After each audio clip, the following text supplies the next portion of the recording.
একটা ছবির নির্দিষ্ট পরিমাণ সাইজ এবং রেজুলেশন থাকে। যদি কখনো আমাদের এরকম প্রয়োজন হয় যে ছবিটা যেই সাইজে আছে সেখান থেকে আমার আরও অনেক বড় প্রয়োজন, সেক্ষেত্রে আমরা যদি ছবিটাকে টেনে বড় করতে যাই তাহলে অনেক সময় আমরা দেখব যে ছবিটার ফেটে যাবে। এই ভিডিওতে আমি দেখাবো কিভাবে ছবির রেজুলেশন এবং কোয়ালিটি ঠিক রেখে ছবিটাকে আমরা বড় করতে পারি। তো আমরা কম্পিউটারে এসে গুগল ক্রোম ব্রাউজারের মাধ্যমে upscale.media এই ওয়েবসাইটে আমরা যাব। আসার পর আমরা এরকম দেখতে পাবো এটা একটা এআই টুল।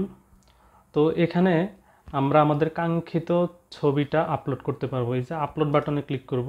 ক্লিক করার পরে যেমন ডেস্কটপে আমার একটা ছবি আছে, এই ছবিটা আমি এখান থেকে ক্লিক করলাম, ছবিটার নাম 1।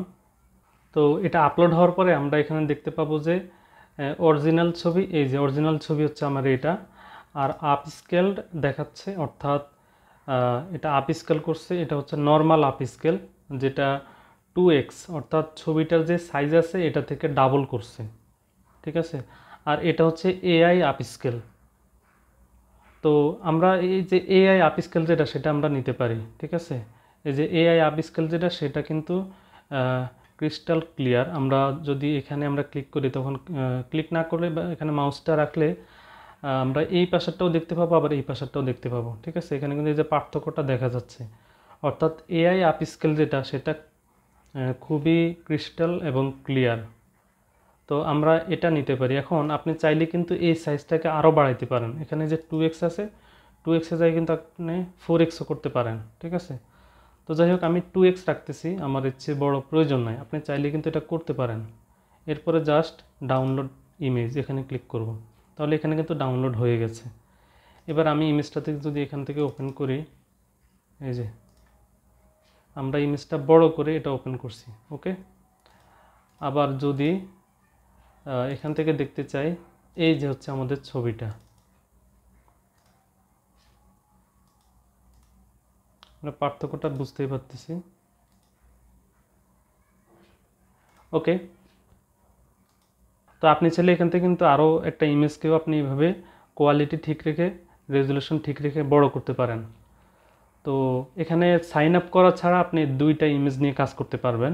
তো আমরা চলে যাই সেকেন্ড ওয়েবসাইটে। এখানে nohat.cc এই ওয়েবসাইটে চলে আসব। এখানে আসার পরে আমাদেরকে প্রথমে সাইন আপ করতে হবে। তো এখানে আমরা সাইন আপ কীভাবে করবো, অ্যাজ ইউজুয়াল আমরা একটা ওয়েবসাইটে যেভাবে সাইন আপ করি, একটা অ্যাকাউন্ট ক্রিয়েট করি সেভাবেই। তো এখান থেকে আমরা দেখতে পাচ্ছি মাঝামাঝিতে ইমেজ আপস্কেলার এটা লেখা আছে। তো ইমেজ আপস্কেলার আসার পরে একটু নিচের দিকে আমরা আসব। এখানে আপনি হচ্ছে 10টা ছবিকে ফ্রিতে আপনি আপস্কেল করতে পারবেন। এই যে 2x 4x পর্যন্ত আপনি করতে পারবেন। তো এখানেও ঠিক একইভাবে এই যে আপলোডে ক্লিক করবেন, ক্লিক করে আপনার যে কাঙ্ক্ষিত ছবি সেটা ক্লিক করবেন। হ্যাঁ, এই যে ক্লিক করে এখানে ওপেনে ক্লিক করলে চলে আসবে। আচ্ছা, এখন আপনি এটা 2x-এ চাচ্ছেন না 4x-এ চাচ্ছেন, এখানে জাস্ট ক্লিক করলেই হবে। যেমন আমার এখানে 4x ক্লিক করা আছে আগে থেকে, যার কারণে আমি 4x রাখতেছি। আপনি যদি 2x রাখতে চান জাস্ট 2x-এ ক্লিক করবেন। এরপরে এখানে কিন্তু অপেক্ষা করতে হবে। এই যে এখানে দেখাচ্ছে status sending file to AI. তো এটাও একটা এআই টুল। তো এআই টুলের কাছে ফাইলটাকে পাঠানো হচ্ছে, এখানে রেজাল্ট দেখাবে। তো এখানে প্রসেসিং হতে একটু সময় লাগে। আমরা এই যে upscale.media-তে কাজ করতে যতটা ইজিতে খুব সহজে কাজ হয়েছে বা সময় কম গেছে, এখানে একটু সময় একটু তুলনামূলক বেশি লাগে। তো আমরা একটু অপেক্ষা করি। আমরা দেখতে পাচ্ছি upscaled successful sending file to you, মানে ফাইলটা এখন আমার কাছে পাঠানো হচ্ছে, তার কাজটা শেষ। তো এখানে একটু সময় যায়। এই যে আমরা দেখতে পাচ্ছি এখানে চলে আসছে ডাউনলোড বাটন। তো ডাউনলোড বাটনে ক্লিক করলে এটা এখানে এভাবে চলে আসবে। এখন আপনি এখান থেকে এই যে মাউসের রাইট বাটনে ক্লিক করে ডাউনলোড করতে পারবেন। তো আমরা দেখতে পাচ্ছি এই ছবিটা এরকম আসছে। তো এটা কীরকম ছিল আগে, এরকম ছিল, ঠিক আছে। এই যে এরকম ছোট ছিল। তো এটাকে আমরা যখন এই আপস্কেল করছি তখন কিন্তু এটা এই রেজুলেশনে আসছে। দেখেন কোনো কোয়ালিটি নষ্ট হয়নি, এটা রেজুলেশন এবং কোয়ালিটি ঠিক আছে। যদি আমরা এই ছবিটাকে জুম করি তাহলে দেখেন এখনই কিন্তু ফেটে যাচ্ছে, জুম করলেই কিন্তু এটা ফেটে যাচ্ছে, মানে এটা বড় করলে তো নিশ্চয়ই ফেটে যাবে। কিন্তু আমরা যদি এইভাবে কাজটা করি তাহলে কিন্তু আমাদের এই যে রেজুলেশন এবং কোয়ালিটি ঠিক থাকবে। তো এই ছিল আজকের ভিডিও। সবাই ভালো থাকবেন। আল্লাহ হাফেজ।